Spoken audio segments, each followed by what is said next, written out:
Good morning. We are continuing in 1 Peter chapter 4. This morning we are in verse 17. For it is time for judgment to begin at the household of God.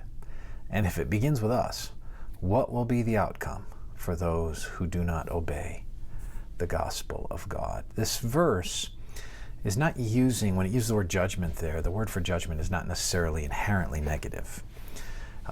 It's not so much the hammer coming down as it is the concept of discernment or assessment. And the idea here is that it's time for assessment to begin at the household of God. Now remember, the context is about suffering. So these exiles, he's telling them, you're enduring suffering. You want to be a people who suffer for doing what's right, maybe taking insults on for Christ, but not for suffering for doing wrong. And remember, he had listed earlier things like being a thief or an evildoer, a murderer, or a meddler. Instead, you should suffer as a Christian, he said in the previous verse, verse 16.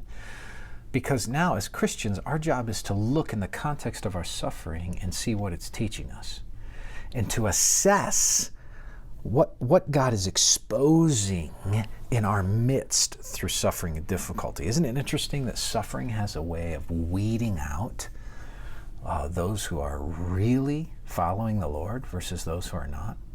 He says, let this assessment begin at the household of God. Now there's some background that sits here in the Old Testament. Ezekiel 9 talks about the purging of idolaters from Jerusalem. In fact, if you are familiar at all with that passage, chapter 9, 10, all the way into 11, you have a picture of the glory of God that's removing itself from the temple and making its way out of the city and out on the top of the hill. It's moving away because of the unholiness of the people.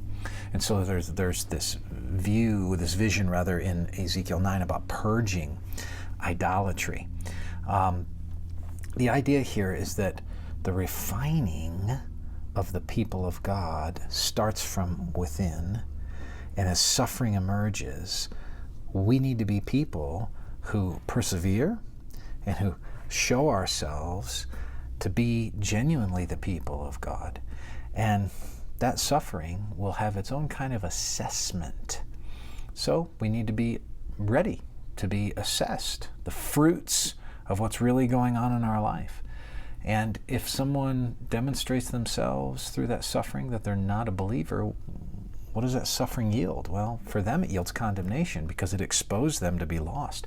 For those of us who are believers, it exposes refining and purifying and character development because it shows that we're being refined, to go all the way back to earlier in Peter, we're being refined as by fire.